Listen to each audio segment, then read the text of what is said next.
Bonsoir à tous. Alors, vous êtes en live pour la première fois en direct avec le Conseil scientifique indépendant. C'est notre deuxième soirée de capsule vidéo, d'information loyale, honnête, objective autour de la situation sanitaire.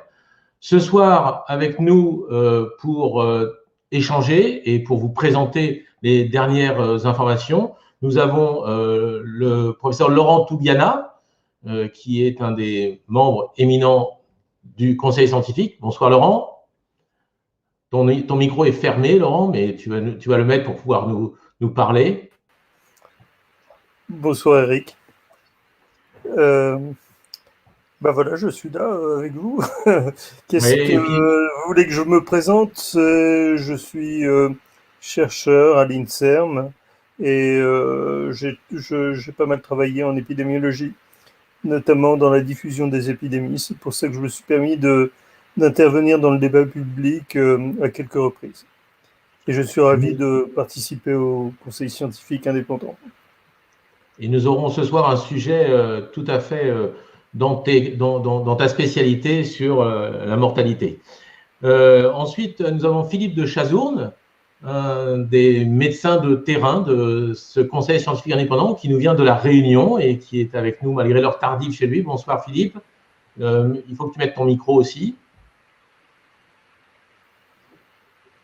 Bonsoir Eric, bonsoir à tous. Donc je n'interviendrai pas ce soir, mais s'il y a des questions à poser à la fin de médecins de terrain ou peut-être pour des patients au travers du chat, je serai ravi de les communiquer aux experts. Ok, bonsoir Philippe, merci. Oui, tu n'interviendras pas en tant que conférencier, mais tu vas être là avec nous pour pouvoir répondre d'éventuelles questions. Ensuite, nous avons Louis Fouché. Faut-il encore présenter Louis Fouché, qui est un des piliers de cette lutte, j'ai envie de dire, contre une situation sanitaire qui ne s'arrange pas. Bonsoir Louis. Bonsoir, merci Eric, merci Laurent, merci Philippe, puis merci à tous ceux qui vont arriver après. J'ai vraiment une grande chance d'être avec vous. Je suis honoré en fait de pouvoir vous entendre parler et puis de pouvoir échanger avec vous pour essayer d'ouvrir des horizons sur sur la politique sanitaire et sur cette épidémie à tous nos concitoyens. Je crois que c'est notre rôle de médecin en fait, tu l'as dit, de donner une information claire, loyale et appropriée. Et je signale au passage que je suis exempt de conflit d'intérêts dans l'histoire du Covid et c'est le cas pour nous tous en fait. Je crois que les gens doivent s'en souvenir parce qu'au début les gens étaient surpris qu'on le dise et d'un coup ils ont réalité, c'est-à-dire que les autres en ont.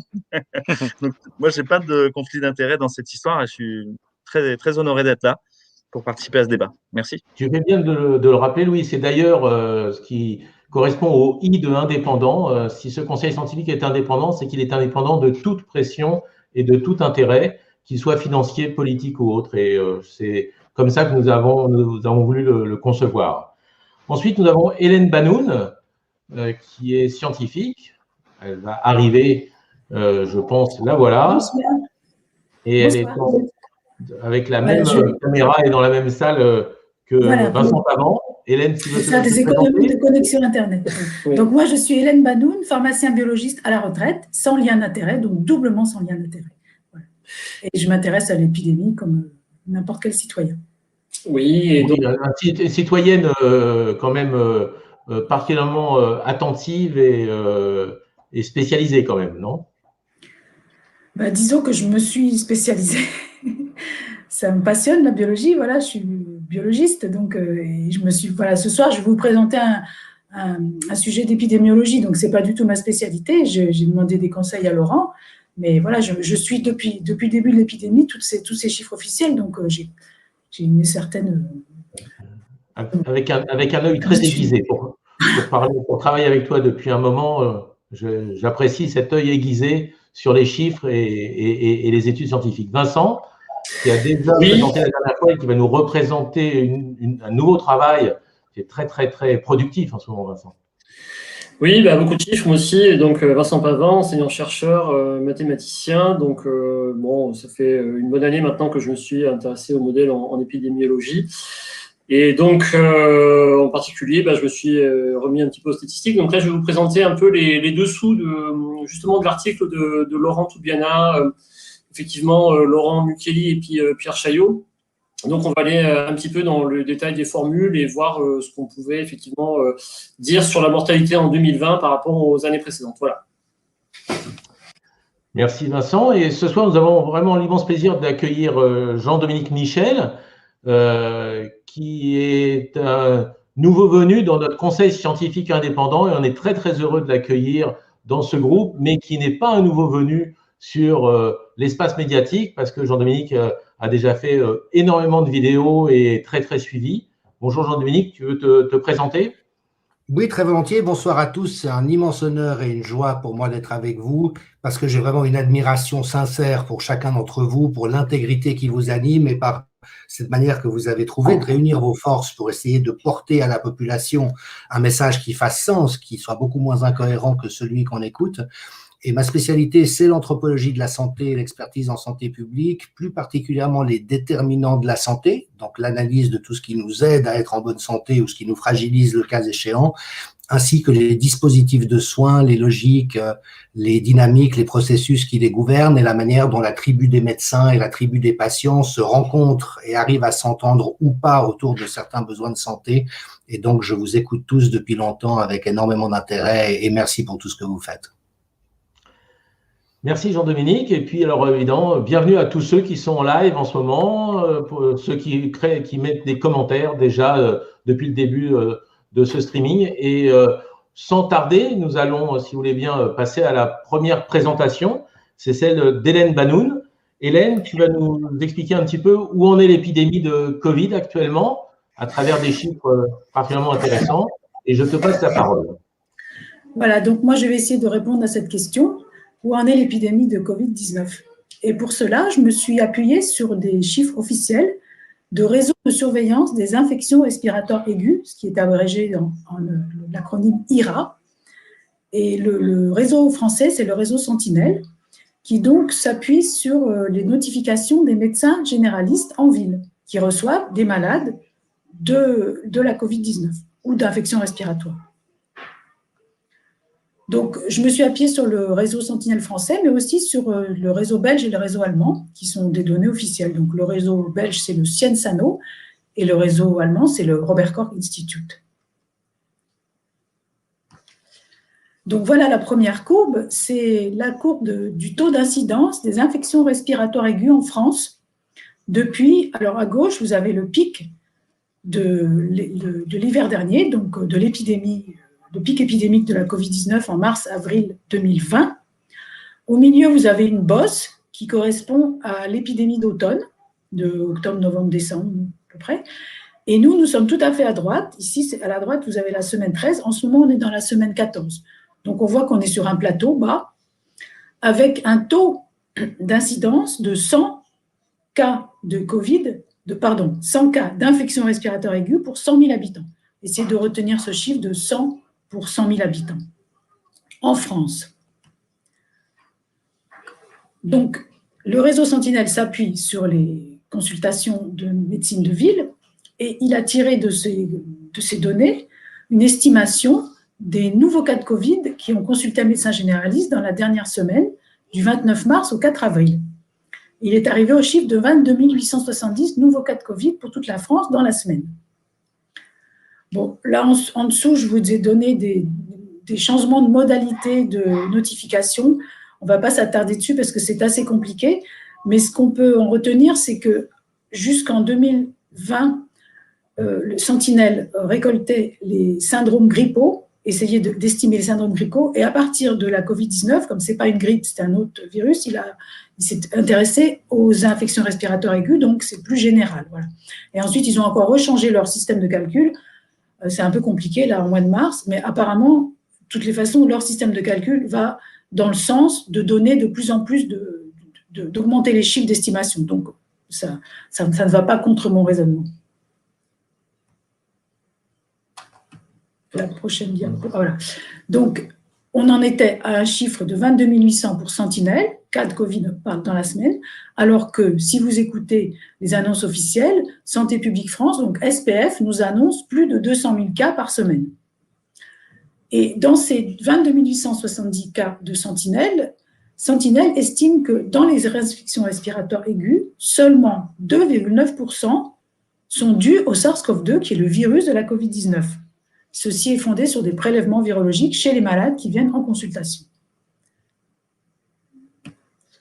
Voici sur cette courbe un résumé des épidémies de grippe depuis 1984, date de la création du réseau Sentinelle. Donc, je vous rappelle, jusqu'en 2020, Sentinelle explorait les syndromes grippaux. Et depuis 2020, il explore les infections respiratoires aiguës de manière plus large. Donc, sur ce schéma, on voit superposer toutes les courbes, avec les courbes les plus anciennes sont les moins foncées, les plus faiblement marquées. On a donc la courbe bleu foncé qui correspond à la saison 2018-2019, donc de la grippe habituelle. Et vous pouvez voir que le taux d'incidence à gauche, il est autour de 500. Et pour les autres épidémies de grippe des années précédentes, il est également autour de 500, même plus haut. Il peut monter même jusqu'à 1500. Donc, tout à l'heure, nous avons vu qu'en ce moment, nous sommes à 100 infections respiratoires aiguës pour 100 000 habitants, alors qu'une épidémie classique est entre 500 et 1000. Qu'est-ce qui se passe en Allemagne? Alors, en Allemagne, c'est la même chose. Vous avez une courbe où j'ai mis une flèche jaune qui est un peu effacée pour 2018-2019, qui correspond donc aux épidémies de grippe de cette année-là. En bleu clair, vous avez l'épidémie 2019-2020 qui correspond à l'épidémie de Covid-19 de l'an dernier. Et en bleu foncé, vous avez l'épidémie de cette année. Donc, on voit qu'on est vraiment très bas. Bon, on a des taux d'incidence qui sont différents en Allemagne, qui sont décalés. Je suppose que les modalités de notification sont différentes, mais en tout cas, par rapport aux épidémies classiques, on est à un taux très bas aussi, comme en France. Et on va voir que c'est la même chose en Belgique. On a le même type de courbe, avec en vert pâle l'année 2018-2019, donc la grippe, avec des incidences entre 600 et 800, et en bleu pointillé 2019-2020, donc la Covid-19 de l'an dernier, mars-avril, et en rouge, vous avez l'état actuel des infections respiratoires aiguës, qui est aussi très bas, aussi aux alentours de 100, un peu comme en France, 100 cas pour 100 000 habitants. Donc, dans ces infections respiratoires aiguës, il y a toutes sortes d'infections respiratoires. Il y a la Covid, mais il y a d'autres virus. Et tous ces systèmes de surveillance surveillent aussi et typent les virus respiratoires. Alors, en France, c'est toujours Sentinelle qui type les virus. Vous voyez sur cette courbe l'évolution depuis la semaine 37 de 2020, donc c'est l'automne, l'évolution de la circulation des virus respiratoires. Le SARS-CoV-2, donc le virus de la COVID-19, il est en jaune avec 2 flèches. J'ai mis une flèche à gauche, vous voyez la bosse, c'est l'épidémie, la vague épidémique de novembre, de l'automne dernier. Et ensuite, on est tout à droite, la flèche jaune à droite, et on voit que la ligne jaune est presque en bas, c'est-à-dire qu'il n'y a quasiment plus de circulation de SARS-CoV-2. Et on voit également que les autres virus à infection respiratoire commencent à prendre le dessus, à remonter. En particulier, en violet, les rhinovirus et en vert, les métapneumovirus. Tout ça, ce sont des virus de rhume banal qui reprennent le dessus sur le SARS-CoV-2 qui s'épuise, apparemment d'après les données officielles. En Allemagne, c'est la même chose. On a au milieu le SARS-CoV-2 qui est aussi en jaune, avec une bosse à la fin de l'année dernière, à l'automne. En bleu clair, les rhinovirus, qui sont un peu présents toute l'année, mais qui maintenant prennent le dessus sur le SARS-CoV-2. Et on voit aussi monter à droite une courbe marron qui correspond au coronavirus de rhume banal, qui existe depuis longtemps, qu'on connaît depuis longtemps, et qui sont responsables de rhume banal tous les ans, qui reprennent le dessus avec les rhinovirus sur le SARS-CoV-2 qui, lui, s'épuise aussi. Et enfin, en Belgique, c'est la même chose. Là, ici, on n'a pas une courbe, on a des barres. Nous sommes tout à fait à droite, donc sur la semaine 12, on voit une grosse barre verte qui correspond à des rhinovirus, donc des virus de rhume banal. Le SARS-CoV-2, il est encore en jaune-orange, il est tout en bas, il est très faible, il s'épuise aussi. Et en violet, on voit RSV, c'est le virus respiratoire syncytial qui est aussi responsable d'infections respiratoires aiguës.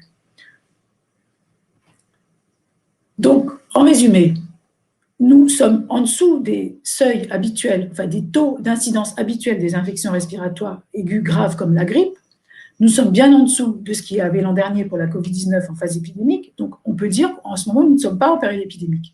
Et il y a vraiment une divergence entre le discours officiel et les chiffres officiels. Les chiffres officiels ne nous montrent pas de troisième vague et le discours officiel nous parle d'une troisième vague.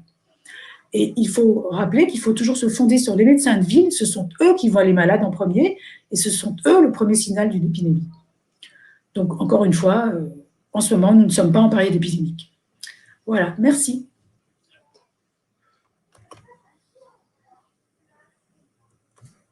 Ça ? Ouais. Eh bien, merci beaucoup, Hélène, parce que moi qui aime les chiffres, j'avoue que ta présentation m'a passionné. Et pour que tout le monde comprenne bien pourquoi il y a une telle différence entre les chiffres que tu nous donnes, qui sont des chiffres bruts, tout à fait officiels, et à côté de ça, les chiffres qu'on entend à la télé, à la radio, ou, voilà, qu'on veut bien nous donner. Tu t'es basé sur une chose qui me paraît essentielle, ce sont des chiffres de malades, parce que tu as pris comment on appelle ça, le groupe Sentinelle, le réseau Sentinelle, qui voit des malades, des gens qui consultent, et non pas des personnes qui viennent se faire tester alors qu'ils ne sont pas malades. Et je crois que c'est toute la différence et toute la particularité des chiffres. Je ne sais pas ce que tu en penses, mais on est bien d'accord que toi, tous tes chiffres sont basés sur des gens réellement malades et non pas des tests positifs chez des gens sains.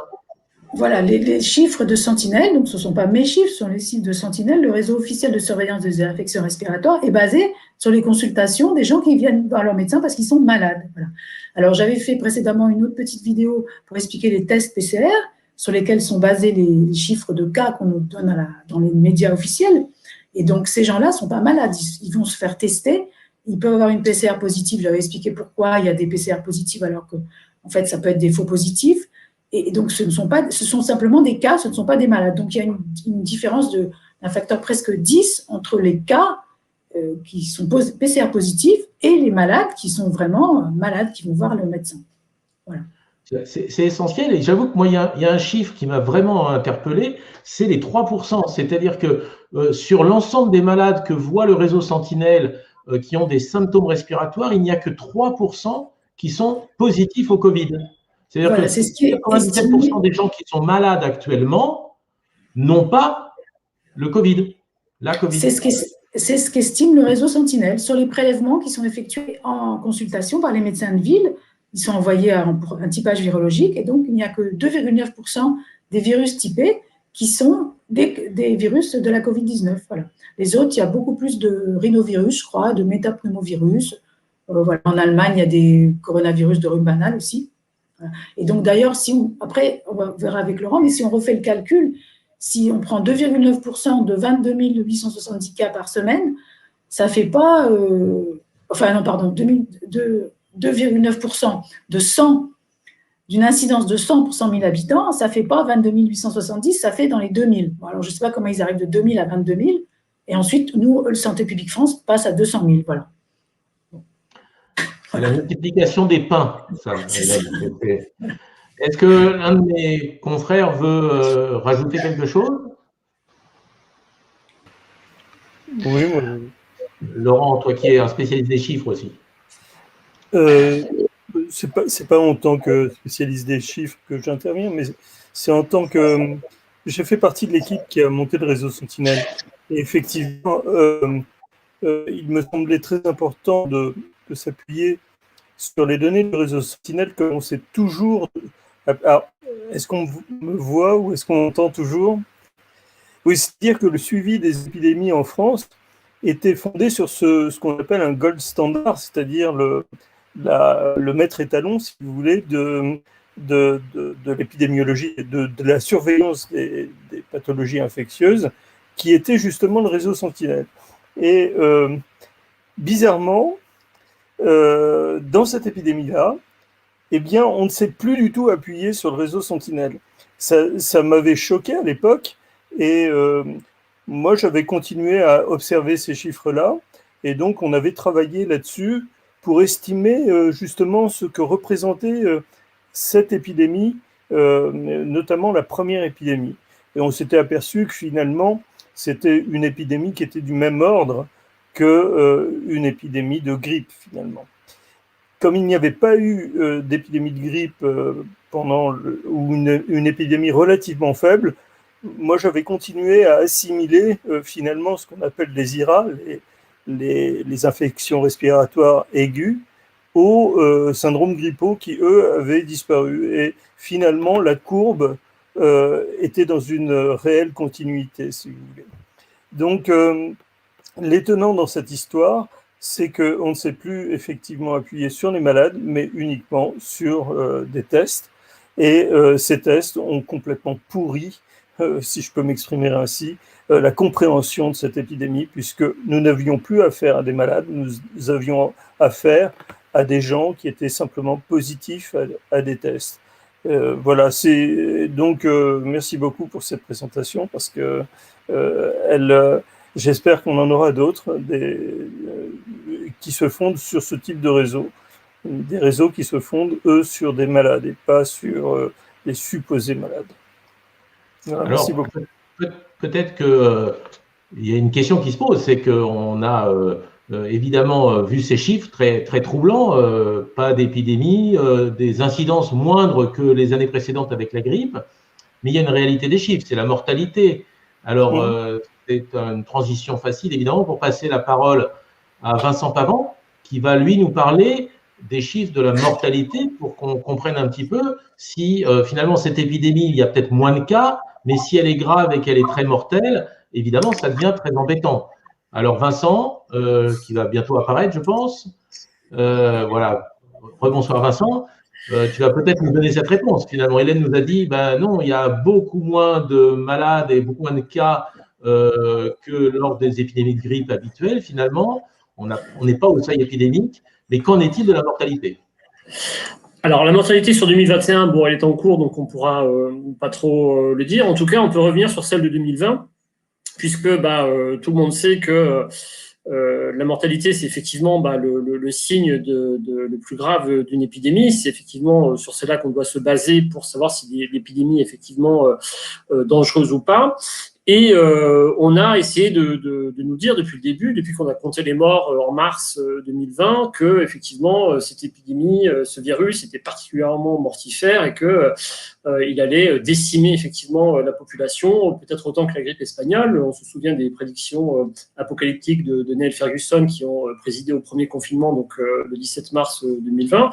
Et donc aujourd'hui qu'on a un an effectivement de recul, eh bien on peut commencer à faire des statistiques et à comparer la mortalité de 2020, donc une mortalité où, qui plus est, je vous rappelle, on a quand même refusé les soins effectivement aux patients et qu'à la place on leur a quand même administré un petit peu de Rivotril, voilà.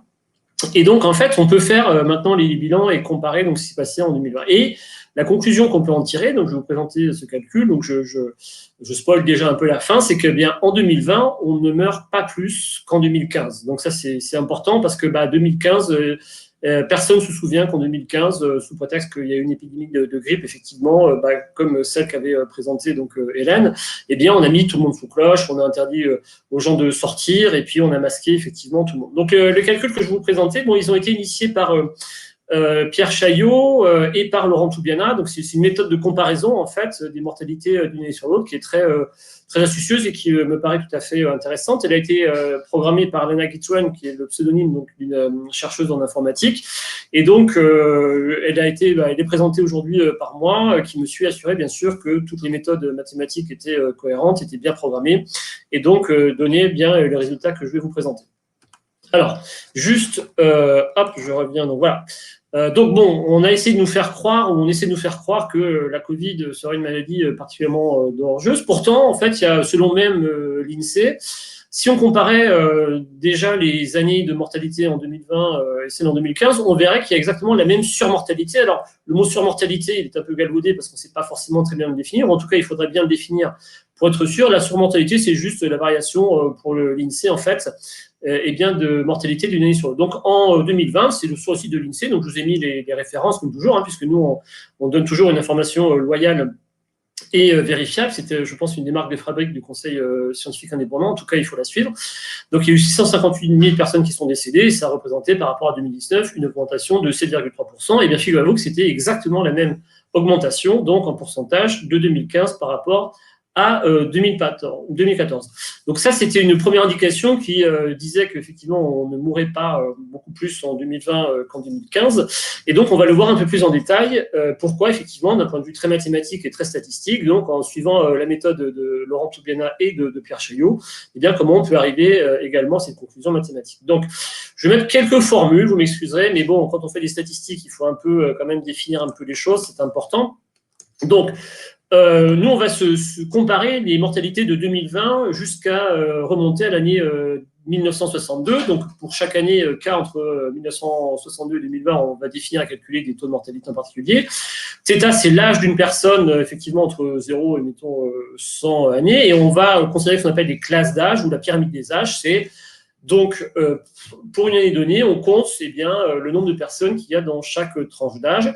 Et on va également compter pour chaque année le nombre de personnes qui sont mortes à un âge donné. Voilà. Et donc, quand vous avez ces données qui sont en fait officiellement publiées par l'INSEE, vous pouvez les télécharger sur le site de l'INSEE.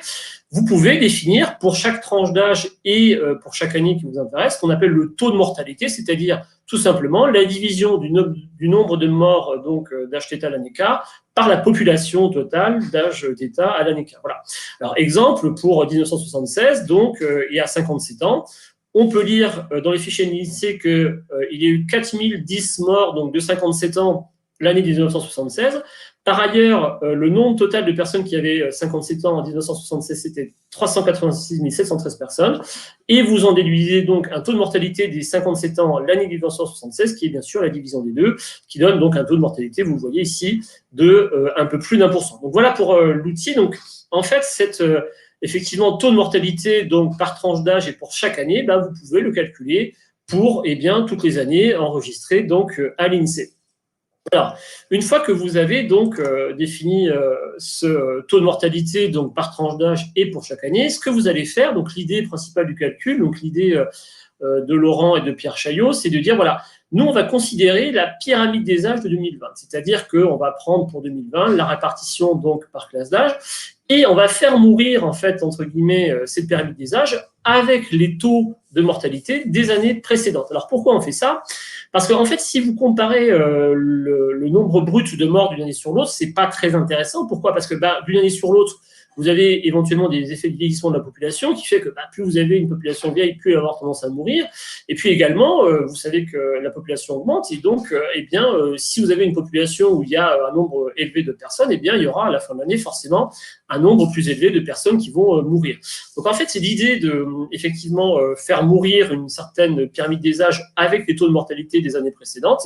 Ça permet d'éviter ces effets totalement artificiels en fait, à la fois de vieillissement et d'augmentation ou de diminution effectivement des populations donc d'une année sur l'autre. Alors, le principe donc c'est de définir pour chaque année et pour chaque classe d'âge en fait, le nombre de morts qu'auraient eu donc les personnes de l'âge θ donc en 2020 s'ils avaient vécu et s'ils étaient morts en fait l'année K.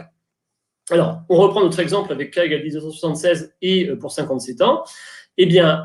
Sachant qu'il y a donc en 2020 et pour 57 ans 860 081 personnes, sachant que en 1976, des personnes de 67 ans mouraient avec un taux de 1%. Si on avait fait vivre, donc effectivement, en 1976, les gens de 57 ans, il en serait mort 8 997. Alors voilà comment on peut lire ce calcul. Si les personnes âgées de 57 ans en 2020 avaient vécu en 1976, il en serait mort 1897. Alors pour information, à titre de comparaison, sachez qu'en 2020, il est mort 4250 personnes ayant 57 ans. Donc vous voyez que effectivement, déjà, il faut relativiser les choses. C'est-à-dire que si on se reporte maintenant à effectivement 45 ans en arrière, malgré la Covid, on serait mort 2 fois plus, et même plus de 2 fois plus, effectivement, en 76. Et je vous signale qu'à l'époque, évidemment, on ne mettait pas tout le monde sous cloche, même si 1976 avait été une année particulière de canicule, par exemple. Donc voilà pour le calcul. Donc on va recréer donc pour chaque tranche d'âge et pour chaque année les taux de mortalité, les mortalités correspondantes. Donc une fois que vous avez donc pour chaque tranche d'âge et pour chaque année donc 2019 etc. Les morts donc ajustés, vous calculez le nombre total de morts ajustés. Donc vous faites la somme sur les classes d'âge du nombre de morts et puis donc vous obtenez pour une année donnée le taux global de mortalité en faisant donc la division du nombre de morts ajustés par la population de 2020.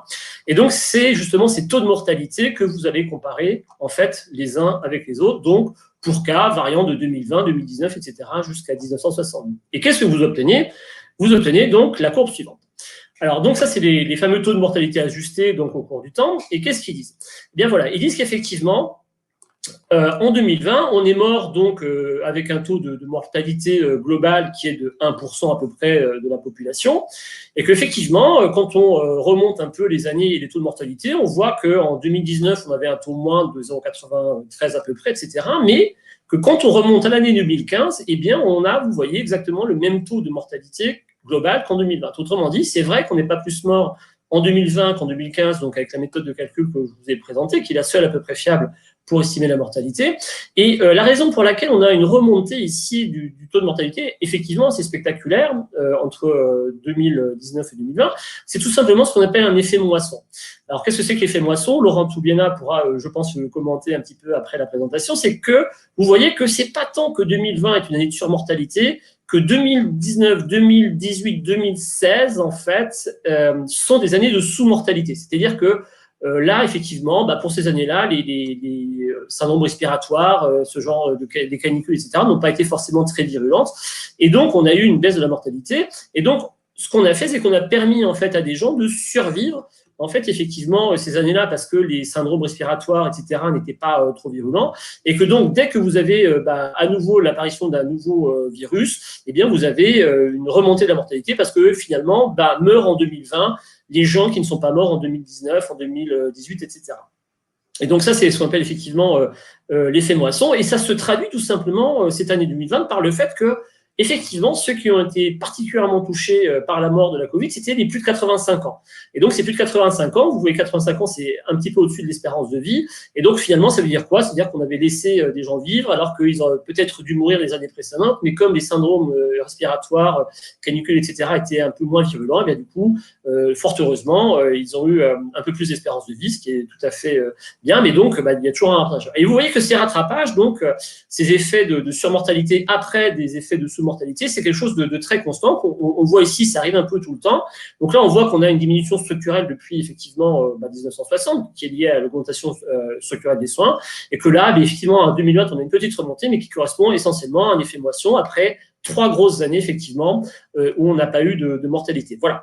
Donc, tout ça pour vous dire que, dire que 2020 était une année particulièrement mortelle, épouvantable, comparable à la grippe espagnole ou à la grippe de Hong Kong, c'est parfaitement fallacieux. C'est complètement faux, ça n'a aucune valeur statistique. C'est juste, effectivement, qu'on est revenu en 2015 parce qu'il y a eu un effet moisson lié à 4 années de baisse consécutive. Et vous voyez que la mortalité de 2020, elle est 2,5 fois plus faible que celle des années 60. Et donc, en 60, eh bien, malgré ces taux de mortalité élevés, on ne confinait pas tout le monde, effectivement, pour une grippe. Voilà. Donc, j'en ai terminé, effectivement. Donc, pour finir, on ne meurt pas plus en 2020 qu'en 2015. Et même toutes les années avant 2014 sont plus mortifères que 2020. Donc, il y a, vous le notez ici, vous pouvez tous ces calculs que je vous ai présentés en très faible partie, les faire tourner vous-même grâce à un Google Colab donc créé par Lana Gitron, donc cette informaticienne. Donc, vous allez à l'adresse suivante, vous vous connectez, et si vous avez un Google Drive, vous allez pouvoir exécuter tout seul comme un grand et bien tous les programmes donc écrits par Lana Gitron qui vont vous donner toutes les courbes que je vous ai présentées et même celles que je ne vous ai pas présentées. Et je tiens ici à rappeler le soutien total et l'admiration d'ailleurs que j'ai pour Pierre Chaillot et Laurent Toubiana, qui ont écrit donc un très bel article sur la mortalité que je vous conseille d'aller voir donc sur le blog Mediapart de Laurent Mukeli, et pour lesquels ils ont subi la malveillance d'un certain William Oduro, qui est fact-checker du Monde. Alors je rappelle que Monsieur Oduro, fact-checker du Monde, qui se permet de donner des leçons de science aux autres, est avant tout un spécialiste de jeux vidéo. Voilà. Eh bien, moi j'en ai fini et je vous remercie beaucoup de votre attention. Merci beaucoup, Vincent. Alors, vous avez pris à la fois un cours de mathématiques, ce que M. Audureau devrait faire certainement, et retourner rapidement à l'école pour comprendre en fait les études et les chiffres, parce que je pense que même si les formules mathématiques paraissent très compliquées, la conclusion est assez claire et assez simple finalement. On fait dire ce qu'on veut aux chiffres si on les compare à n'importe quoi. Évidemment, si on compare la mortalité de 2020 à des années où la mortalité était faible, il est facile de dire qu'on meurt plus, mais on se rend compte en analysant un petit peu plus en avant les données que finalement, en 2020, nous ne sommes pas morts, entre guillemets, plus que les autres années. Mais peut-être que Laurent voudra rajouter un petit mot avant de passer la parole au troisième conférencier. Ben, avec plaisir. Je tiens à remercier Vincent qui a fait une très très belle présentation. Et c'est pas de la flagornerie de ma part, je ne l'avais pas vu. Et vous voyez la manière de présenter, je suis même moi-même surpris parce que j'ai travaillé là-dessus pendant des semaines. Et c'est une autre manière de présenter les choses et vraiment bravo. Bon, ce qu'il faut savoir tout de même, on était parti sur cette affaire-là parce que on s'était aperçu que de toute façon, peu importe l'événement sanitaire qu'on allait subir dans cette année, par exemple, ou les autres années, mais d'une manière absolument logique, la mortalité allait augmenter en France parce que on arrivait, si vous voulez, à la fin du gain en espérance de vie. C'est-à-dire que depuis des années, l'espérance de vie a augmenté et au bout d'un moment, on arrive finalement à une forme de butée, c'est-à-dire qu'il y a de plus en plus de centenaires, mais on ne peut pas aller beaucoup au-delà. Et donc, d'une manière inéluctable, on s'attendait à avoir une augmentation de la mortalité. Il se trouve que cette partie des gens qui gagnent de l'espérance de vie, eh bien forcément vieillissent. Et donc ces personnes vieilles sont plus sensibles. Alors vieilles, il n'y a aucun jugement de valeur là-dessus, bien sûr, évidemment, mais elles sont bien plus sensibles aux événements sanitaires. Et à partir du moment où la population vieillit, bien globalement, les gens meurent plus. Il se trouve que la moindre petite pichenette sanitaire et toutes ces personnes qui étaient finalement dans un état de vie précaire, eh bien, meurent. Mais voilà. Alors, il y a un autre aspect, c'est la notion de harvesting, la notion de moisson. C'est vrai que c'est assez moche comme mot. On moissonne les personnes, mais il est vrai que dans le milieu médical, on parle assez souvent de PPH, passera pas l'hiver. Et passera pas l'hiver, pourquoi ? Parce que en hiver, il y a une surmortalité naturelle, c'est-à-dire qu'au passage d'une épidémie, eh bien, des gens se synchronisent pour mourir au moment du passage de l'événement sanitaire. Et donc, cette synchronisation a deux effets. D'une part, elle fait un pic de mortalité, et puis, dans les mois qui suivent, il y a une sous-mortalité, ou même dans les années qui suivent, si l'événement sanitaire a fait sa moisson suffisamment forte, eh bien, pendant les années qui suivent, il y a une sous-mortalité. Et c'est exactement ce que l'on a vu ici, parce que pendant en 2016-2017, il y a eu une surmortalité, donc un pic de mortalité, et les années qui ont suivi, il y a eu pendant longtemps une sous-mortalité. Qu'est-ce que ça veut dire, cette sous-mortalité-là ? Ça veut dire que les gens qui auraient dû mourir normalement, ont pris ce compartiment-là, c'est-à-dire cette catégorie de personnes qui sont plus vieilles se remplit et puis attend un événement pour se synchroniser et mourir ensemble. Voilà, donc c'est ce qui s'est passé au passage du Covid. Et c'est ce qu'on a remarqué. Alors, ça fait beaucoup de morts d'un seul coup, mais ça se passe à peu près tous les ans. en période épidémique fort, tous les ans ou tous les 2 ans. En fait, lorsqu'on regarde les courbes épidémiques, une année sur 2, il y a un pic épidémique fort, un pic de mortalité fort, et puis après, l'année suivante, il est beaucoup moins fort. Donc, c'est ça l'effet de moisson. Voilà, Merci beaucoup, Laurent. Je n'ai pas grand-chose à rajouter, si ce n'est Merci beaucoup, Laurent. Bon. Non, si tu veux, vas-y, je ne veux pas te couper. Ouais. Non, mais il y aura probablement sur la mortalité d'autres choses à dire encore, très importantes, et je ferai peut-être moi-même une petite présentation. Merci beaucoup à tous les deux. Moi, en tant que clinicien, je vois des chiffres passer depuis tout à l'heure, et c'est vrai que quand on est dans le service, on a du mal à avoir ce regard-là, ce recul-là. Et je pense que c'est important de se donner une mémoire. On a besoin des épidémiologistes, on a besoin d'avoir ce recul-là. Dans cette épidémie, tout a été centré sur l'épidémiologie, avec une épidémiologie paniquée, et de l'autre côté, des cliniciens paniqués et sans mémoire. Donc, je pense qu'il faut des cliniciens pragmatiques qui gèrent la réalité immédiate et qui demandent à ceux qui maîtrisent les chiffres de leur donner du recul, de leur donner de l'ampleur et d'arriver à voir les choses loin du nez dans le guidon. Là, c'est un peu l'inverse qui s'est passé, c'est que les cliniciens ont été le nez dans le guidon des chiffres, sans mémoire et sans regarder vraiment ce qui se passait au lit du malade. Donc, on a tout fait comme il fallait pas, j'ai l'impression. Donc, mais c'est intéressant parce que je vois que vous parlez avec une certaine déconstruction de la mortalité, quelque part, une vision mathématique, et c'est peut-être aussi un des hiatus qu'il y a dans notre société, c'est la très grande émotion qu'il y a autour de la mort et la difficulté à accepter l'idée qu'on meurt.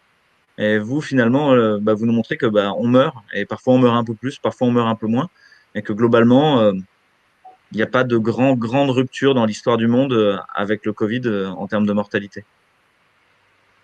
Oui, merci Louis. Alors, on a vu des chiffres sur l'épidémie, le nombre de cas, le nombre de malades, qui étaient surprenants et pas du tout au même niveau que ce qu'on nous annonce. Vincent vient de nous montrer les chiffres de mortalité qui sont finalement assez, je vais dire, ordinaires. Je sais que c'est un terme un peu dur pour des gens qui meurent, parce qu'il y a beaucoup de familles qui ont souffert en 2020 et avec des décès dans des conditions difficiles.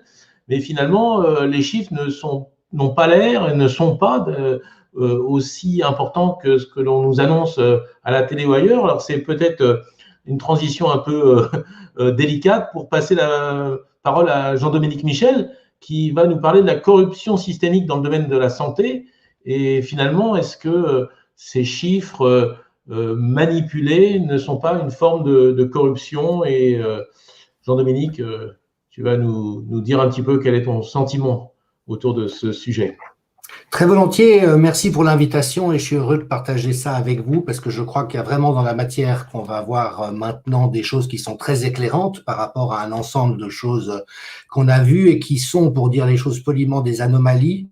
On pourrait aussi dire des incohérences ou des monstruosités, mais en tout cas, il y a quelque chose qui ne s'est pas passé de manière normale, et c'est vrai que de mon point de vue, très vite, j'ai essayé de comprendre quel était l'ordre de grandeur réel de l'épidémie pour savoir à quoi on avait affaire, et puis les premières nouvelles données par Ioannidis, Laurent Toubiana et d'autres étaient extrêmement rassurantes.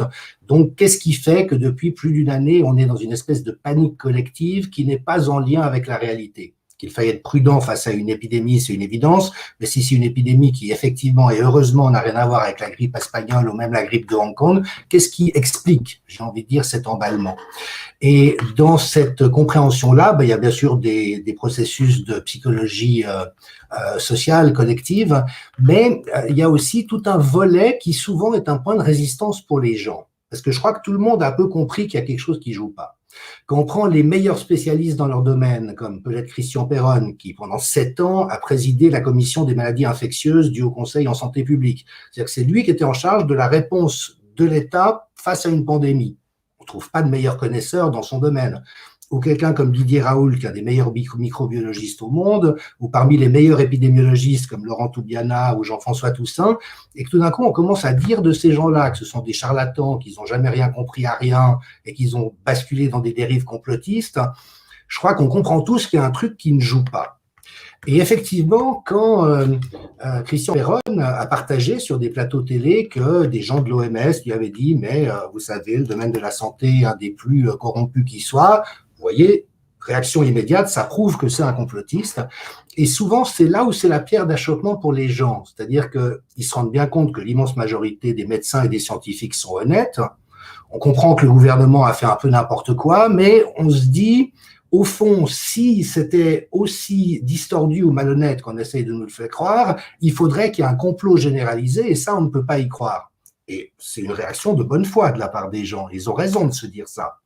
Par contre, ce qu'ils ignorent, et que je vais partager avec vous aujourd'hui, c'est que c'est pas qu'il faudrait qu'il y ait un problème à l'échelle du système de santé international, c'est qu'il y a un énorme problème au niveau du système de santé et que c'est archi connu depuis 20 ans, dans une position tout à fait étonnante, qui est qu'on le dit et on le sait, quand il fait beau, et puis quand tout d'un coup il y a l'occasion pour les pharma de faire un paquet d'argent, comme c'est le cas actuellement, eh ben, on n'est plus au courant que ça existe, on fait semblant que ça n'existe pas, on attaque ceux qui osent le dire. Et donc, ce que je vais partager avec vous maintenant, c'est juste une fenêtre ouverte sur l'identification de la réalité de ce problème au cours des 20 dernières années. Alors, évidemment que le terme corruption, il est compliqué. Nous parlons dans notre jargon de corruption institutionnelle ou de corruption systémique, c'est-à-dire que ça n'implique pas que les personnes qui participent au système soient individuellement corrompues. Bien sûr que non. L'immense majorité des médecins et des scientifiques sont honnêtes.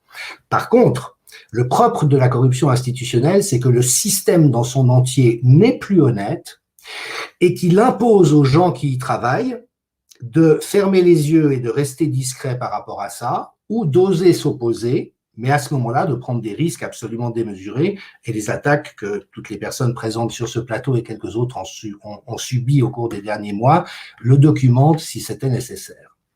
Alors, j'ai partagé avec vous des sources qui sont aussi solides qu'elles sont possibles. Ça vient de l'université de Harvard, le centre d'éthique SAFRA, et ils décrivent bien que la corruption systémique, ce sont des pratiques répandues, généralement légales. Donc, il y a un volet criminel ou criminologique, mais dans l'immense majorité des processus qu'on observe, c'est légal, mais qui sapent les objectifs ou l'intégrité d'une institution ou d'une politique. Et d'une manière qui corrompt la recherche médicale, la production de connaissances, la pratique de la médecine, la sécurité des médicaments et donc, bien sûr, de la population in fine. Donc, le centre d'éthique SAFRA d'Harvard a enquêté pendant 3 ans sur cette question avec des constats absolument clairs, mais c'est même pire que ça. C'est-à-dire que même les autorités elles-mêmes, quand elles ne sont pas en train d'organiser la corruption systémique, reconnaissent la gravité du problème.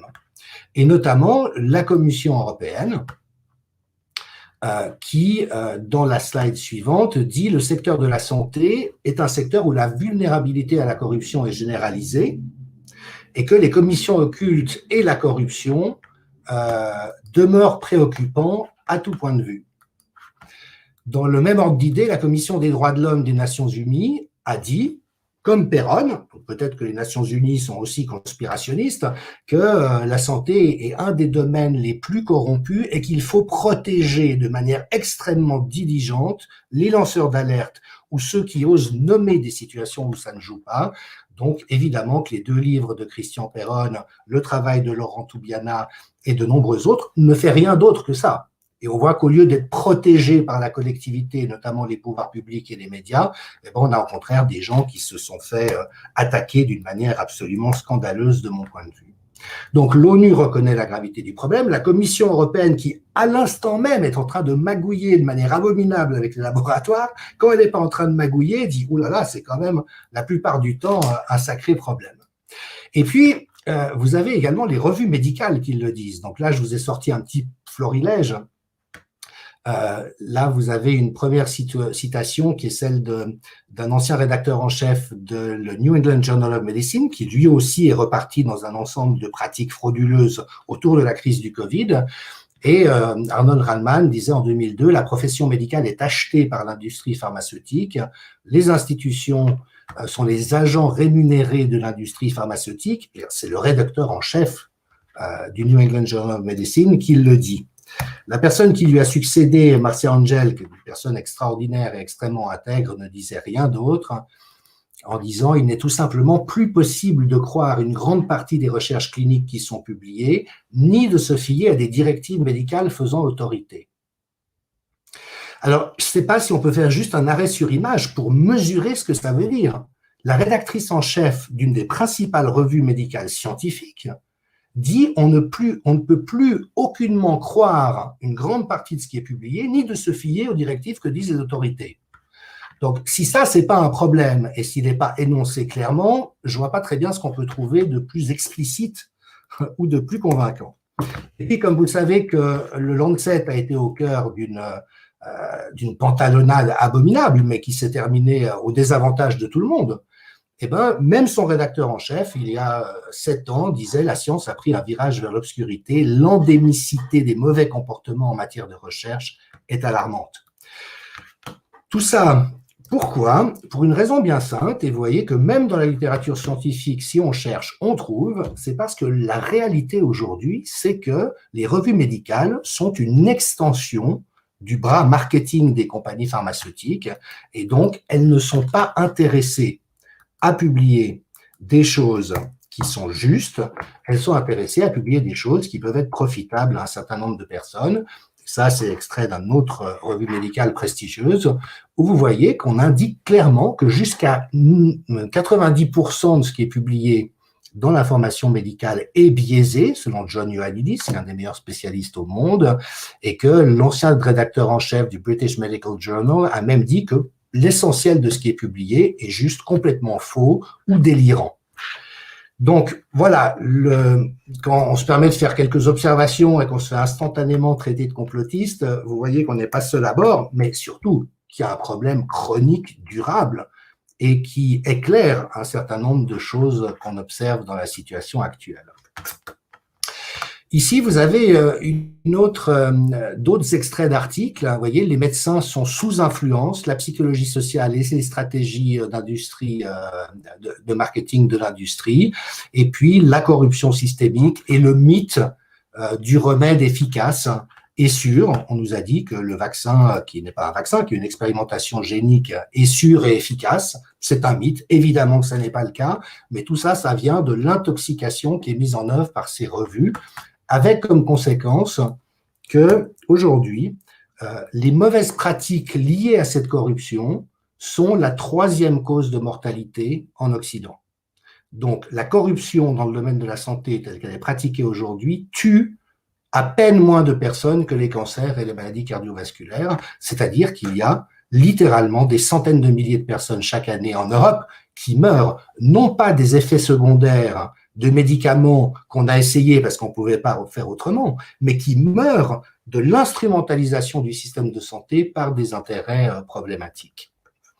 Alors évidemment que l'hypothèse, vous savez, Michel Rocard disait qu'il préférait toujours l'hypothèse de la stupidité à celle du complot, mais elle est quand même un petit peu courte et il y a un moment donné où il faut qu'on ose regarder les choses, et notamment le fait que, ça a été un petit peu rappelé autour de la question des vaccins, mais les compagnies pharmaceutiques sont devenues coutumières de ce genre de pratiques frauduleuses, voire criminelles. Et c'est assez sympa parce qu'en fait, on vit à une époque où on trouve tout, donc les informations sont là. Le problème après, c'est que la plupart des gens s'en fichent ou font semblant que ça n'existe pas. Mais là, on a par exemple la somme des amendes des compagnies pharmaceutiques depuis l'an 2000 aux États-Unis uniquement, pour un montant global de 56 milliards de dollars, 944 condamnations, et vous voyez qu'on trouve tous les copains qui sont en train de faire un blé monstrueux avec la situation à laquelle on assiste. Et ça veut dire que ce n'est pas des cas isolés de mauvaises pratiques ou des moutons noirs qui, à l'intérieur du système, font n'importe quoi. Ça veut dire que c'est devenu carrément un business model, et ça a été notamment la proposition de Peter Gotche, qui, comme John Ioannidis, est un des immenses connaisseurs des données médicales au monde, un des fondateurs de la revue Cochrane pour la Scandinavie, et qui, lui, a publié en 2014 ce livre « Remèdes mortels et crimes organisés », qui est paru aux presses de l'Université de Laval, qui a reçu le premier prix de la British Medical Association. Donc, de nouveau, c'est la corporation dans son entier qui reconnaît l'existence du problème, en disant qu'au fond, ces amendes vertigineuses qu'on a évoquées, l'industrie les a intégrées dans son business model, en se disant en substance que si un médicament doit être retiré du marché au bout de quelques années après avoir tué un certain nombre de dizaines de milliers de personnes et que, par hypothèse, la compagnie pharmaceutique a 2 milliards de dollars d'amende, si ça a permis de faire rentrer 12 milliards dans les caisses, et ben la balance est largement positive. Et donc, c'est la conclusion dont vous n'entendrez jamais parler ailleurs que dans la littérature scientifique qui sait de quoi elle parle. Ça, c'est l'ancien rédacteur en chef du British Medical Journal qui dit « Il est effrayant de voir combien de similitudes il y a entre l'industrie pharmaceutique et la mafia. La mafia gagne des sommes d'argent obscènes, tout comme l'industrie pharmaceutique. Les effets secondaires sont des meurtres et des morts. Dans les 2 cas, la mafia corrompt les politiciens et autres, tout comme l'industrie des médicaments. » C'est dans le British Medical Journal, qui, en l'occurrence, a été ce coup-ci la seule grande revue qui a osé, en temps réel, proposer un regard sur ce qui était en train de se passer. Et nous sommes nombreux à avoir été soulagés de voir notamment cet article, mais il y en a eu toute une série, où ce qui est vraiment indiqué, c'est que la politisation de la science et la suppression de la science, comme elle a été pratiquée au cours des derniers mois, a pour conséquence que le complexe politico-médical s'enrichit et étend son pouvoir, mais que les gens meurent. Et donc, il y a littéralement une mortalité criminelle qui est le produit de l'entier de ce système. Alors, et là, je vous ai juste partagé avec vous des documents dans le livre qui est paru l'an passé, Anatomie d'une crise sanitaire. Vous avez un nombre bien plus grand de références, c'est des choses qui sont documentées et incontestables.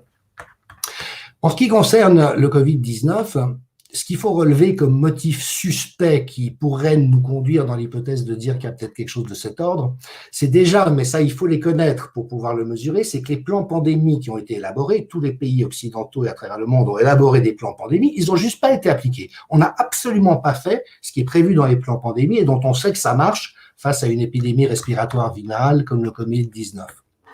On a au contraire imposé des mesures jamais recommandées, et avec vraiment un truc extraordinaire. L'immense majorité des gens aujourd'hui sont convaincus que le confinement était nécessaire. Mais le confinement n'a jamais été recommandé, sauf par le Parti communiste chinois. On vient de redécouvrir que l'exercice physique et que le plein air protègent des formes graves du Covid. Donc enfermer les gens en paquet chez eux, en les privant de tout ce qui soutenait leur santé, était une aberration. Et ce que les gens ne savent pas, c'est que ça n'a jamais été recommandé de manière sérieuse avant la gestion désastreuse de cette épidémie. On a bien sûr la mise en échec du premier rideau de soins des généralistes. On a dit les gens restez chez vous jusqu'à ce que vous décompensiez le cas échéant. On a interdit les remèdes utiles en produisant au besoin des études frauduleuses. Mais vous savez maintenant que les revues médicales, elles ne publient pas de la science solide, elles publient ce qui permet à l'industrie d'écouler ses produits. Il y a une inégalité de traitement en faveur de remèdes toxiques, comme le remdesivir, acheté 1 milliard d'euros par la Commission européenne, alors qu'on savait déjà que ça ne marchait pas.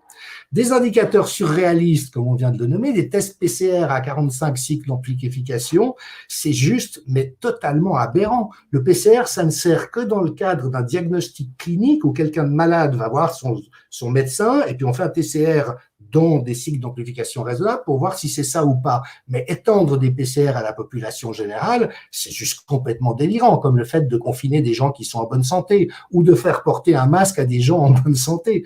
Pour ceux qui connaissent le domaine, c'est surréaliste. Il y a cette diffamation et dénigrement des meilleurs experts, alors qu'on promeut des experts au conflit d'intérêts majeurs et qui n'ont pas le 10e ou le 100e de l'expérience de ceux qui savent de quoi ils parlent. Et puis, pour faire bonne mesure, des arrangements douteux et illégaux entre État et pharma. Et si vous aimez vraiment les trucs où on se dit il faut quand même se sentir sûr de son coup pour oser des trucs pareils, il faut savoir qu'un des négociateurs de l'Union européenne avec les compagnies pharmaceutiques pour les vaccins était l'ancien chef des lobbyistes des compagnies pharmaceutiques à Bruxelles. Donc, on est vraiment dans un système mafieux et malheureusement, qui est en train d'imposer une chape de plomb sur la pratique médicale. On voit que les médecins qui ont voulu soigner leurs patients ont dû se battre pour pouvoir essayer de soigner et de sauver leur vie de leurs patients. Donc, on est dans un retournement d'une toxicité absolument effroyable. Et donc, ça me paraît important de connaître ces réalités parce qu'il s'agit vraiment de dépolluer ce domaine pour pouvoir faire en sorte que la priorité des politiques de santé soit la protection de la population et leur santé, et non pas le fait de pouvoir faire le plus de bénéfices possible. Et j'en terminerai avec ça.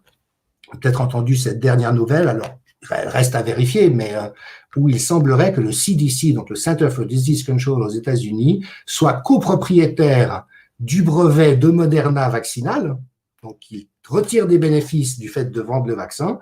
Et vous savez comme moi que la condition pour qu'un vaccin soit mis sur le marché de manière anticipée et sans toutes les garanties de sécurité, c'est qu'il n'y ait pas de remède efficace pour la maladie en particulier. Et là, on comprend bien le flingage de l'ivermectine, de l'hydroxychloroquine, de l'azithromycine, des macrolides. Ce sont juste des concurrents, des centaines de milliards de dollars que l'industrie pharmaceutique est en train de faire avec la contribution active de nos gouvernements et malheureusement de toute une partie des milieux scientifiques et médicaux qui sont corrompus.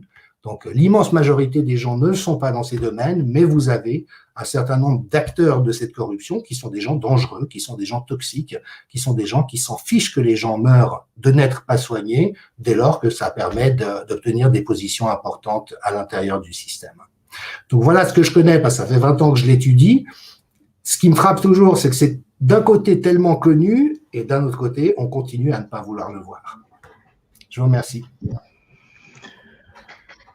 Merci beaucoup, Jean-Dominique. Oui, mon micro marche, tout va bien. C'était comme toujours dans ce que tu fais, à la fois passionnant et limpide, mais un petit peu aussi inquiétant. Mais je pense que ce sont des choses qu'on doit regarder en face. Avec la coordination santé libre et Réinfo Covid en particulier, nous avons récemment fait 2 petits papiers qui sont sur les sites. L'un qui montre que l'ANSM a complètement modifié le fonctionnement du vaccin alors qu'elle est parfaitement au courant de son fonctionnement et elle nous a donné une fausse information. La question est pourquoi? Et récemment, on a mis l'article en ligne aujourd'hui, l'INSERM, qui nous explique qu'il n'y a aucun risque que l'ARN messager du vaccin aille dans les gonades et donc puisse éventuellement être transmis, alors que le dossier d'AMM lui-même dit que cet ARN messager est présent dans les gonades. Je suis vraiment très choqué que ces 2 agences qui sont les gardiennes de la science, à qui on a toujours fait confiance, moi en tant que médecin, l'INSERM, bon, la NSM c'est un peu différent parce que ça fait longtemps qu'elle change de nom à chaque fois, à chaque scandale, mais pour autant, pour moi, l'INSERM, c'est quelque chose d'absolument voilà, au-dessus de la mêlée. Et on se rend compte que non, ils peuvent raconter un peu tout et n'importe quoi. Et c'est choquant pour un médecin, de la même façon que j'ai découvert qu'effectivement, le Lancet ou le NEJM, qui sont des revues internationales reconnues depuis des décennies, qui faisaient partie de nos références quand on faisait nos études, eh bien, peuvent également raconter n'importe quoi, dans quel but, à qui profite le crime. C'est très, très dérangeant. Je vais passer un petit peu la parole à tout le monde et Philippe, qui n'a pas encore beaucoup exprimé, va certainement nous dire un petit peu son sentiment. Voilà, alors j'ai essayé de regarder un peu les commentaires. C'est très intéressant parce que ça donnera peut-être des idées pour des prochaines capsules. Alors beaucoup de remerciements de par l'indépendance du CSI et puis un certain bon sens, ce qui donne à beaucoup de personnes beaucoup d'espoir. Alors il y a beaucoup de soutien à une nouvelle qui vient de tomber, c'est que le professeur Fourtillan vient d'être nouveau arrêté et certains appellent donc à le soutenir puisqu'il va être transféré à Paris. Des questions sur ce que c'est qu'une épidémie. Est-ce que c'est une épidémie, une pandémie? Des médecins comme Thierry qui personnellement n'a toujours pas vu de malade grave. On se pose aussi beaucoup de questions comme Constance avec ces chiffres qui annoncent plus de 100 000 morts, mais peut-être parce qu'on les compte depuis le début de la crise, alors qu'en général on met le compteur à 0 en septembre en général. Et puis des questions concernant le Brésil parce qu'on nous montre beaucoup de photos de cimetières. Alors on demande s'il y a des informations par rapport à ça. Et puis comme Gwenaël qui est un peu scandalisé parce que son grand-père qui était négatif, vacciné Covid, est mort 2 jours après son vaccin, avec sur le certificat de décès marqué mort du Covid. Alors on se demande pourquoi de telles magouilles. Et puis Alexandre qui parle de sa tante qui vient de choper le Covid également et qui est entrée en réanimation alors qu'elle vient de se faire vacciner. Alors comment expliquez-vous que le Conseil scientifique continue d'interdire les événements en plein air? C'est peut-être des réponses, des questions à laquelle on pourrait peut-être parler. Et puis beaucoup de questions sur les variants qui sembleraient être apparus notamment après les vaccinations. Alors on parle aussi du traitement ambulatoire précoce puisqu'on interdit les traitements pour obtenir cet AMM conditionnel et on nous dit que s'il y avait plus de médecins consultés qui soignaient le Covid, il y aurait moins d'entrées à l'hôpital.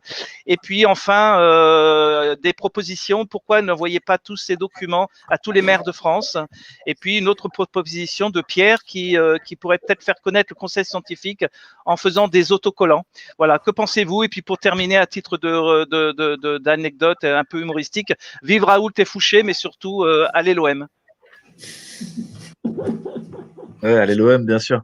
Merci Philippe, merci à tous les gens qui ont parlé ce soir. Et effectivement, Jean-Dominique résume les choses avec une limpidité vraiment comme ça ressemble à Hemingway, quoi. Hein, c'est une découpe à la lame de bistouri la réalité qu'on est en train de vivre. Et pourtant, les gens continuent à s'aveugler. Et pourtant, les médecins continuent à entretenir un mensonge et ne pas regarder la réalité en face.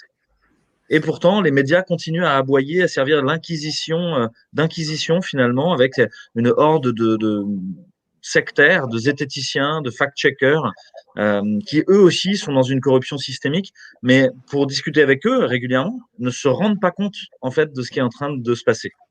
Et là, je crois qu'on a besoin, et on va faire appel à des sociologues, à des historiens, pour nous dire, mais qu'est-ce qui est en train de se passer? Qu'est-ce que c'est que ce déferlement totalitaire dans lequel on est en temps réel, en fait? Et c'est quelque chose d'extrêmement douloureux à regarder en face. J'ai des gens qui ont pris leur téléphone, qui m'ont appelé. Je suis d'accord avec tout ce que vous dites. Mais quand vous parlez de déferlement totalitaire, ça me fait peur. Et je ne peux pas l'entendre. Et aujourd'hui, avec des amis, ils perçoivent bien l'inutilité des masques dans la rue. La complète opacité sur les contrats des vaccins, sur leur innocuité, sur leur efficacité, sur la déclaration des événements indésirables, sur les déclarations de décès. On se met d'accord sur ces choses-là. Il n'y a pas de souci. Mais quand on commence à évoquer l'idée qu'il y a une sorte de mise en résonance de SS aujourd'hui en charge de tenir la dictature, là, ils n'y arrivent pas. C'est trop douloureux. Et il n'y a guère que les gens qui viennent de familles qui ont subi la Shoah, qui ont subi ces moments-là, qui arrivent à le voir en face. Et on a beaucoup de juifs ashkénazes dans le collectif. Ils nous disent, on a déjà entendu cette petite musique-là. Dans notre famille, on nous l'a racontée et on n'a pas envie que ça recommence. Donc, je crois que au-delà du constat, on a besoin de savoir comment réussir à toucher les gens. Et je crois qu'il y a besoin d'être vraiment dans de l'empathie, dans une certaine douceur, parce que la brutalité du message, la déflagration qu'elle impose dans la vision du monde et les constructions mentales qu'on s'est faites sur des référents que sont la médecine, la science, l'État, sont trop douloureux pour arriver à les faire tomber. Et donc, il y a besoin d'accompagner les gens parce que c'est quasiment comme guérir d'un état de stress post-traumatique. C'est pas parce que vous dites aux gens mais ça va bien se passer, voilà, qu'ils arrivent à s'en remettre. Parce que chaque fois, il y a des gens même qui n'arrivent plus à aborder le sujet. Aujourd'hui, j'ai des médecins dans l'hôpital qui traitent du Covid, avec qui on discute tous les jours dans les services Covid. Quand on aborde la question de l'ivermectine, de l'hydroxychloroquine, ils disent non, mais faut faire qu'on n'en parle pas. Pourtant, ils arrivent à parler de sérum de patients guéris, ils arrivent à parler de Banvalivumab, ils arrivent à parler d'ARN messager, ils arrivent à parler d'adénovirus de chimpanzé avec de l'ADN dedans, quoi. Et on se dit, mais qu'est-ce qui se passe dans leur tête, en fait? Et je crois que ça s'apparente à un traumatisme. Voilà, donc il y a besoin d'être très doux avec ça, de se mettre dans un rôle quasiment de soignant. Et je crois que c'est notre mission de médecin d'accompagner une guérison, en fait, et une réconciliation. Merci beaucoup, Louis. Et si je peux me permettre, je crois vraiment que vous êtes des exemples, parce que vous avez été au cours des mois des phares dans cette nuit. Moi, je me souviens de tes interventions, Laurent, à la télévision, qui étaient à chaque fois tellement… elles nous redonnaient courage. Et c'est vrai que c'est important de dire que c'est une corruption systémique. L'immense majorité des gens qui travaillent dans un système qui est devenu nocifs, sont des gens honnêtes et sont des gens bienveillants. Ce qui est terrible aujourd'hui, Vincent, tu as fait une analyse magnifique d'un papier publié par Arnaud Fontanet dans Nature, si je ne m'abuse, c'est qu'aujourd'hui, le fait qu'un papier soit publié dans Nature ou Science ou The Lancet ne veut plus rien dire. Vous trouverez autant de choses pourries et frauduleuses dans ces revues que de choses de qualité. Mais il y a les deux. Dieu merci, il y a les deux. Et là, nous devons rester dans cette exigence de rappeler au système, même s'il est en perte, les valeurs fondamentales qui lui donnent un sens, qui lui donnent un axe et qui le rendent vivable. Parce que ce que vous avez fait au cours des mois, c'est d'entretenir une flamme qui montre qu'il y a une route qui est vivable, même si jamais, pour l'instant, elle est entravée par toutes sortes d'obstacles, qu'on se fait taper dessus si on la parcourt. Donc, je crois beaucoup à cette solidarité et je crois vraiment que la lumière qui se dégage du courage dont vous faites preuve les uns et les autres, parce que c'est s'exposer que de se dresser, c'est quelque chose qui forcément diffuse et pénètre les consciences, même si elles sont obscurcies temporairement. Donc, merci pour tes mots, Louis, parce que c'est important de rester tout en nommant les choses dans leur gravité, mais toujours avec beaucoup de douceur et de bienveillance, parce que c'est vrai, il y a un très gros trauma collectif, et ça n'est pas en attaquant à notre tour avec le même type de réactivité qu'on arrivera à avancer. Je pense que tout ça est essentiel, parce que pour aller au-delà, si on a besoin de médecins, si on a besoin de soignants, on a besoin tous les uns des autres. Parce que si on refait une synthèse de cette soirée, vous avez tous donné des chiffres, des données factuelles. On n'a rien inventé, on n'a fait aucun baratin autour de ce qui est, y compris malheureusement les propos que tu as repris, Jean-Dominique, au sujet d'un certain nombre de fraudes connues et reconnues. Donc, si tout ça, on ne peut pas dire si c'est vrai parce que ce sont des faits. Donc, pourquoi un tel aveuglement d'un certain nombre de décideurs, de gouvernants, d'experts ou de pseudo-experts, et pire que ça, de journalistes? Moi, je dis toujours, un laboratoire est là pour faire de l'argent. Donc, qu'un laboratoire cherche à manipuler, à trouver des solutions pour vendre ce qu'il a à vendre, pour vendre sa soupe, c'est assez naturel, c'est dans son ADN. Et il doit y avoir un contre-pouvoir à ça. Ce contre-pouvoir, il y en a un, normalement, inné, c'est le gouvernement qui doit défendre le peuple contre d'éventuelles manipulations. Et puis, si le gouvernement n'est pas suffisamment présent, ce sont les médias, ce fameux sixième pouvoir qui doit aussi faire un contre-pouvoir. Et on ne voit plus tout ça. Donc, évidemment, tout le monde se demande à qui profite le crime. Et beaucoup des internautes qui ont mis des commentaires disent « Mais alors, on fait quoi? C'est le totalitarisme, c'est la dictature, c'est ci. » Mais la vérité va venir du peuple. Donc, on a besoin de tous, comme le disait Louis, c'est tous ensemble, on doit petit à petit à la fois se soigner et grandir ensemble, chacun éclairé dans son petit coin, être cette petite lumière qui va petit à petit diffuser pour que, à la fois avec de la bienveillance, mais de la lucidité, on puisse progresser ensemble. Parce que c'est incroyable, on ne fait que parler de faits. Tu dis éventuellement qu'on prend des risques en s'exposant, Jean-Dominique, mais moi, je ne trouve pas que je prends un risque, puisque je ne fais que dire des choses vraies, sans émotion plus que ça. On est avant tout des scientifiques, et ce qui est terrible, c'est qu'on nous rabâche derrière, et on sent une volonté de manipulation d'un certain nombre de personnes, de médias, de journaux, et c'est vrai que ça devient incroyable, parce que ça fait plus d'1 an que ça dure, et qu'on n'en est pas sorti. Moi, je vais juste finir sur un point. Aujourd'hui, j'ai envie de dire aux gens qui ont décidé de se vacciner, c'est tout à fait respectable qu'ils se vaccinent s'ils ont peur et s'ils sont convaincus que le vaccin est préférable que la maladie. Moi, je trouve que se vacciner contre une maladie qu'on sait soigner, c'est peut-être un peu dommage, c'est ma philosophie. Moi, j'ai soigné tous mes patients et ça se passe très bien. Donc, pourquoi vacciner contre une maladie qu'on sait soigner? Soignons-la. Mais ce qu'on ne dit pas aux gens qu'on vaccine en ce moment, c'est qu'ils devront être confinés en octobre, tous pareils, parce qu'on aura les variants et que les variants sont insensibles au vaccin. Donc, il faut quand même qu'on leur dise la vérité à ces gens-là.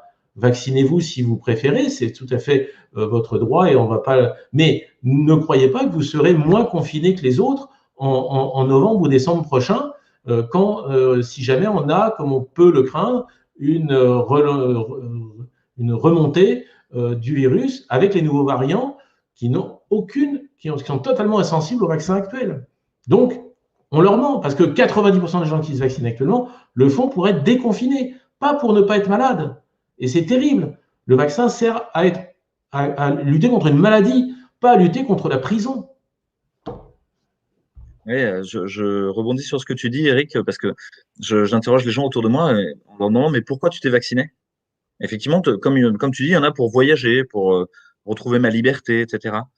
Mais il y a un mélange des genres, en fait.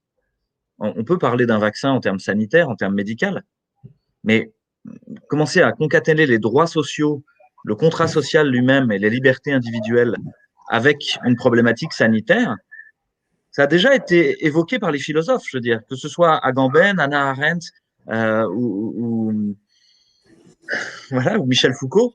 En fait, on sait ce que c'est que le biopouvoir. On sait que quand les médecins se mettent à fréquenter le pouvoir, c'est pas bon signe. Ça doit être un contre-pouvoir. Donc les médecins tout près du pouvoir, il faut s'en méfier parce que ils vont vous voler vos libertés, quoi. Et c'est ce qui est en train de se passer. Je pense que Vincent, tu peux réagir là-dessus. Si tu connais très bien l'histoire de la philosophie politique d'Agamben. La deuxième chose que je voudrais dire, c'est qu'il y a des gens qui me parlent de ça, de leur liberté. Et il y a des gens qui disent, je me fais vacciner, je sais pas pourquoi. Et j'en vois beaucoup. Et là, on fait toucher du doigt quelque chose. Une grande partie de nos compatriotes sont hypnotisés. Simplement hypnotisés. Ils ne savent plus pourquoi ils font les choses. Et donc, on a besoin de redonner du sens, de redonner de l'intelligibilité sur ce qui nous arrive, de remettre un cadre conceptuel qui soit compréhensible avec une certaine douceur, encore une fois, avec une certaine lenteur. Parce que le rôle des médias et le rôle des vendeurs de remèdes, c'est toujours d'aller plus vite que ce que vous êtes capable d'intégrer. Ça a été théorisé et modélisé, on pourra en parler ici lors d'une autre session, c'est la notion de disruption qui a été portée à la Harvard Business School par quelqu'un qui s'appelle Clayton Christensen et qui l'a bâti en modèle économique même, c'est-à-dire un modèle de conquête des marchés. Si vous allez plus vite que ce que le groupe social et politique est capable d'intégrer, bah c'est vous qui allez prendre le pouvoir. Parce que vous allez être toujours en avance et les gens vont être toujours en retard. Et donc, ils vont juste chercher à se mettre en conformité. Donc, cette notion de disruption même, elle est présente actuellement à tous les étages. Et je crois que tout le monde est prolétarisé par la vitesse à laquelle ça se passe. Et par prolétarisation, c'est un mot compliqué pour dire les gens perdent leur savoir, perdent leur savoir-faire, perdent leur savoir-être et perdent leur savoir théoriser. C'est la prolétarisation intégrale. Les médecins pensent qu'ils savent parce qu'ils ont lu les directives ARS, HAS, DGS qu'ils reçoivent chaque jour. Et j'en reçois plus de 25 par jour. J'ai des pop-ups sur mon ordinateur pour me dire ce que je dois faire, que je dois vacciner, être vacciné. C'est du harcèlement moral. À tel point que si je passais mon temps à les lire, et je peux vous assurer que je les mets à la poubelle systématiquement, si je passais mon temps à les lire, je n'arriverais plus à lire la littérature scientifique. Je n'arriverais même plus à soigner les gens. Et aujourd'hui, vous avez plein de médecins qui pensent qu'ils savent parce qu'ils lisent ces directives-là, alors qu'en fait, elles passent leur temps à les prolétariser. Vous avez plein de médias qui pensent qu'ils savent, mais qui ne font que lire les dépêches AFP et reprendre la même publication scientifique relatée dont on inonde les réseaux sociaux et où les réseaux sociaux sont partie prenante de cette désinformation, que vous savez qu'il y a de la censure à gogo sur les messages alternatifs. Et donc, les médias pensent qu'ils savent, mais ne savent pas. Oui, je passe la parole peut-être à Vincent sur le côté totalitarisme. Alors, je vais revenir sur le côté vaccinal. Et Sam, si tu peux partager mon écran. Hop, voilà. C'est le juge des référés, donc l'ordonnance du 1er avril 2021. Donc, vous la lisez. En fait, c'est une personne de 83 ans qui s'est fait vacciner et qui, du coup, a demandé, tout simplement, au Conseil d'État de suspendre les interdictions en fait qui le concernaient sur les restrictions de liberté, puisqu'il a dit écoutez, moi je suis vacciné, donc voilà, j'enjoins au Premier ministre d'abroger cet article en tant qu'il s'applique aux personnes vaccinées. Celles-ci n'entrent pas dans la liste des exceptions permettant de déroger à l'obligation de rester chez soi. Donc il dit en gros, puisque moi je suis vacciné, il n'y a plus effectivement de mesures de restrictions de liberté qui doivent s'appliquer à moi. Et le Conseil d'État a répondu non. Voilà, donc en fait, il a dit non, pas du tout. Il y a une reprise de l'épidémie et le vaccin ne protège pas effectivement non seulement d'attraper le Covid, mais de le diffuser. Et par conséquent, même si vous êtes vacciné, il n'y a aucune raison que vous ne soyez pas confiné, que vous ne portiez pas de masque et qu'il n'y ait pas de restriction de liberté qui s'applique à vous. Voilà, donc à tous ceux, effectivement, on peut arrêter le partage. Donc à tous ceux qui pensent que la vaccination va permettre à retrouver la vie avant, le Conseil d'État a dit non. Voilà, c'est aussi simple que ça. Donc c'est pas la peine de rêver là-dessus. Ça date du 1er avril et c'était pas, hélas, un poisson d'avril. C'était un vrai référé. Vous pouvez le trouver partout sur Internet. Voilà. Donc c'était juste pour préciser effectivement qu'il y aura pas de, vous serez reconfiné même si vous êtes vacciné. Il y a aucun doute là-dessus. Si je peux me permettre une précision, Vincent, c'est encore plus drôle et plus triste que ça. C'est le jugement du Conseil d'État suite au mémoire du ministre de la Santé. C'est-à-dire que ce n'est pas le Conseil d'État qui dit que le vaccin n'est pas suffisamment efficace, etc. C'est le ministre de la Santé qui explique dans son mémoire, de façon très claire, en 4 points, que les gens vaccinés sont quand même à risque, que les gens vaccinés peuvent quand même infecter les autres et que le fait d'être vacciné ne suffit pas à être déconfiné.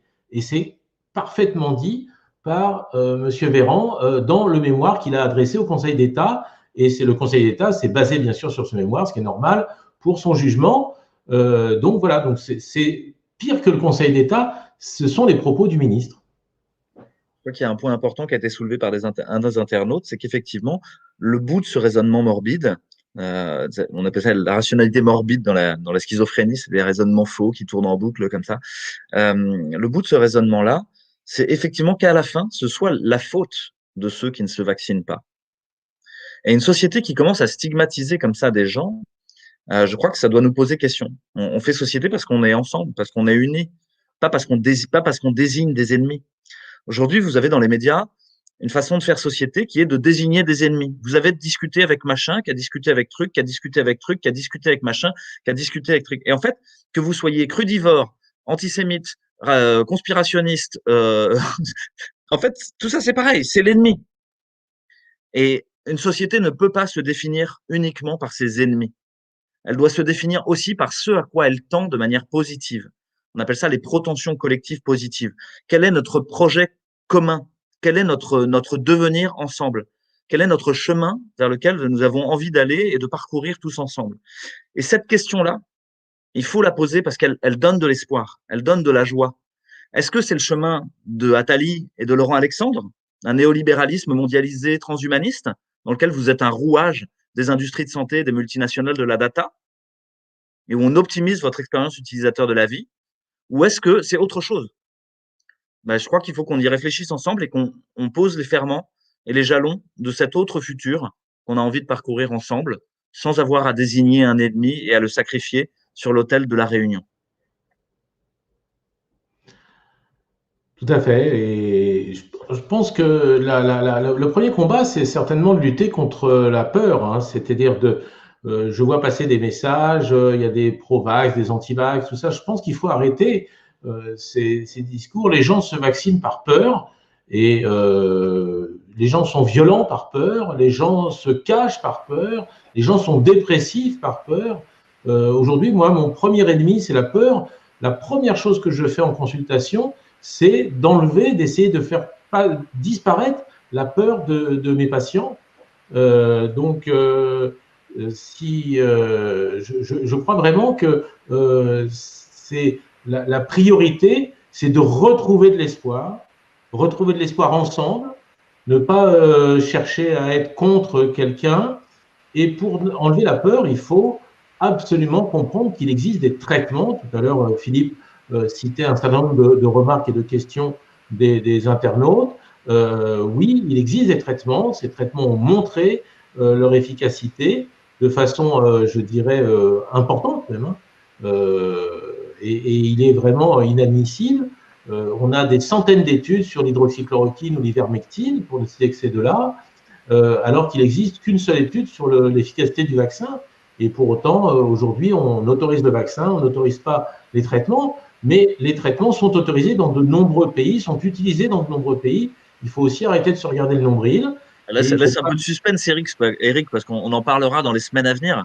C'était une façon il faut qu'on garde des épisodes pour les prochains CSI.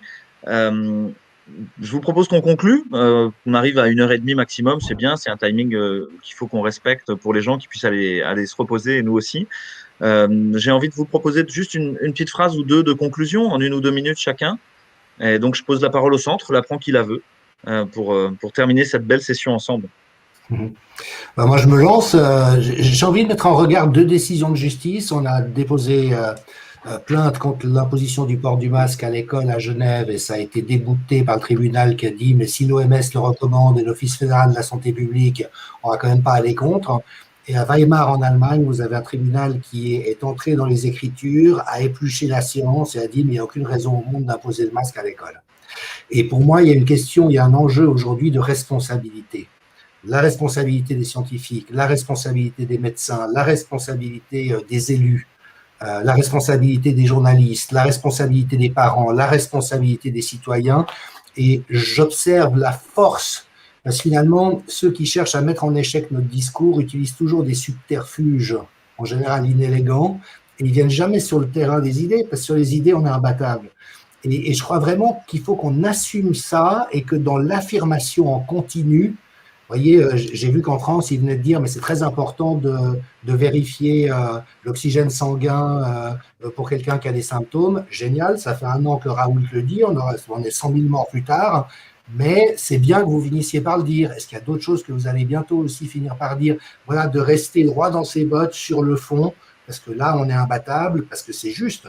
Et puis ouvert au dialogue, surtout, comme tu dis, je dirais. Un dialogue intelligent avec qui que ce soit, c'est bienvenu. Mais quand il y a des attaques et de la bassesse, c'est comment osez-vous?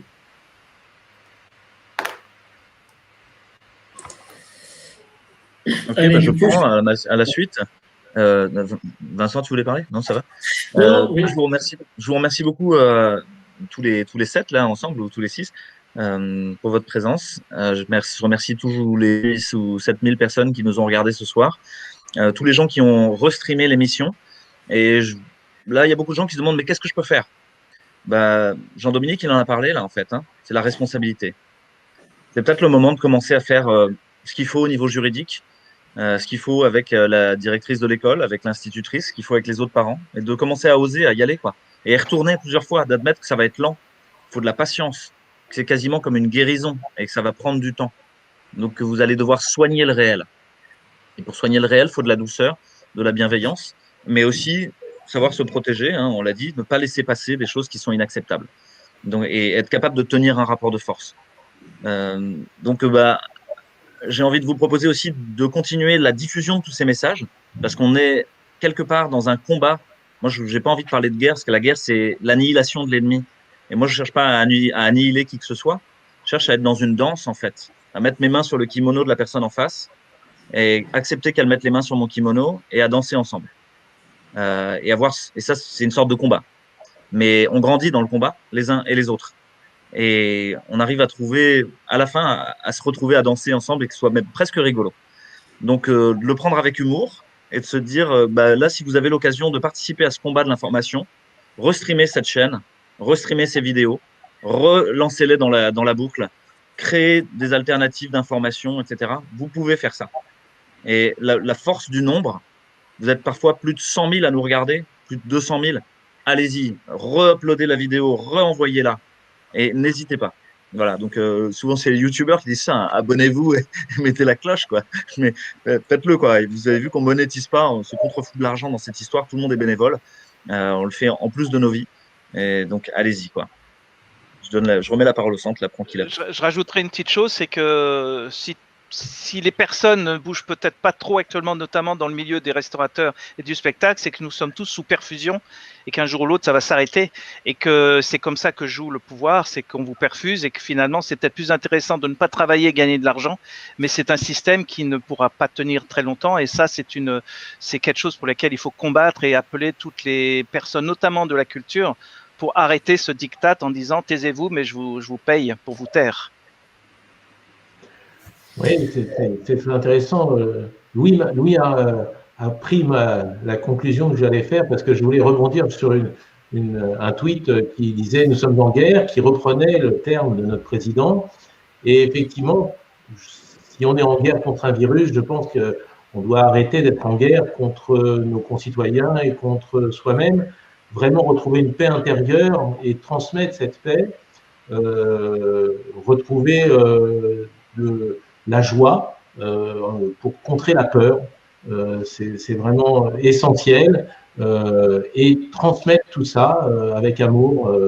Je crois que on doit amener des choses positives parce que bon, si on continue à être dans un discours de combat et de guerre en permanence, je ne sais pas si on y arrivera. Il y a des forces, certains les appellent obscures, qui sont à la fois puissantes et au-dessus de nous, et je ne suis pas certain que ça soit dans un combat frontal qu'on puisse arriver à quelque chose. Je crois que c'est vraiment au niveau de l'humain que ça va se passer. Du coup, je vais conclure en citant un psychanalyste, psychiatre que j'aime bien, qui s'appelle Paul Korakamier, et qui disait toujours la vérité est une petite voix, mais c'est une voix inimitable. Voilà. Donc, c'est ce que j'ai envie de dire, effectivement, aujourd'hui.